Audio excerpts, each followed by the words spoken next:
கழகத்தினுடைய பொதுச் செயலாளர்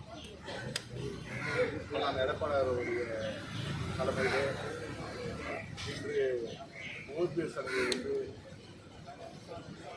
பகுதி செயலாளர் வட்ட செயலாளர்லாம் அதிலிருந்து விலகி அனைத்து இந்திய அண்ணா திராவிட கழகத்திலே மாண்புமிகு முன்னாள் முதலமைச்சர் எடப்பாடி அவர்கள் தலைமையேற்று இன்று கழகத்திலே இணைந்திருக்கிறார்கள்.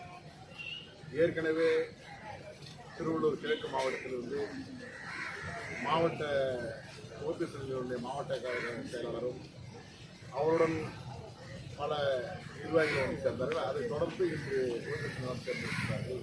அது மட்டுமல்லாது திருவள்ளூர் கிழக்கு மாவட்டத்திலே அங்கே ஆட்டோ ஓட்டுநர்களாக மக்கள் சேவை செய்து கொண்டிருக்கக்கூடிய அனைத்து ஆட்டோ ஓட்டுநர்களும் இன்று அனைத்து இந்திய அண்ணா திராவிட முன்னேற்ற கழகத்திலே மாண்புமிகு அண்ணன் அவர்கள் தலைமையேற்று இன்று ஒருமித்த கருத்தோடு இணைந்திருக்கிறார்கள் என்பது இந்த சமயத்திலே தங்களுக்கு சொல்லிக்கொள்ள முறைப்பட்டது.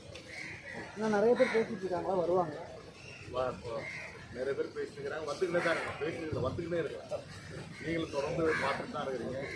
அதாவது ஓபிஎஸ் அணி இருக்கிறாங்க, அந்தந்த பகுதியில் இருக்கிற மாவட்ட செயலாளர்கள் மற்ற நிர்வாகிகள் அனைவரும் வந்து கொண்டிருக்கிறார்கள்.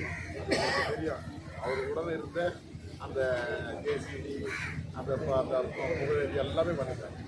நீ அவரோட யார் தான் இருக்கிறான்னு தெரியல. ஒருத்தர் எடுக்கிறதுனால அவர் சேர்ந்து